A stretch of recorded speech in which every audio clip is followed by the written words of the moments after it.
When I first saw this card spoiled, I must have reread it like 12 times thinking I was missing something. But it turns out I wasn't missing anything. The Tarrasque is. So let's start off with the backstory, shall we? The Tarrasque in the lore of D&D is known to be this giant rampaging monstrosity that tramples over heroes like they're ants. That has a reflective carapace, it's nearly indestructible, and it annihilates entire settlements just by walking through them. It can also regenerate. Ironically, the Tarrasque we have here has none of those keywords. So let's see what we got here. The Tarrasque. 6 and 3 green for a 10/10 legendary dinosaur. The Tarrasque has haste and ward 10 as long as it was cast.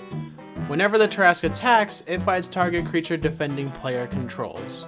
Let's start from the top. Haste and ward 10 as long as it was cast. So if you cheat this into play, you miss out on those abilities. Next, it feels weird that more and more big chunky green creatures are getting haste. I mean, when I first started playing Magic, I always thought that was Red's thing, but you know, green has everything. Ward 10. And I know ward 10 may seem impressive at first glance, but at what point do you just say hexproof? And then of course, whenever the Tarrasque attacks, it fights target creature defending player controls. This doesn't do enough for its asking price. It really should have said something like when this attacks, destroy 2 target permanents. And if they didn't want to put that on there, the Tarrasque should have had something similar to the Eldrazi, like Annihilator of 3. And I think it's important to note that all the Eldrazi listed here are fucking uncommon! This thing is a mythic rare! It doesn't even have trample!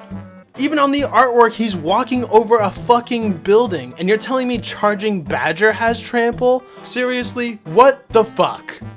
You better hope your opponent doesn't run tokens because they will just chump block for days. And the thing is, this wouldn't have been a bad card if it was called anything else. If it was called just some generic dinosaur name like Rampaging Monstersaur or Giant Tyrannosaur or whatever, it would have been completely fine. But the fact that you're calling this the Tarrasque, a creature that entire religions are based around, that people worship, a creature that kills gods, that ends nations, and this is what we get? This just feels really watered down, like the source material wasn't really taken into consideration.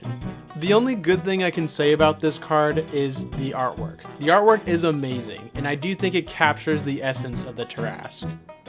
But anyways guys, those are my thoughts on the Tarrasque. Maybe Wizards of the Coast will remake another card with better stats, maybe in a secret layer. But until then, I'll see you all in the next one.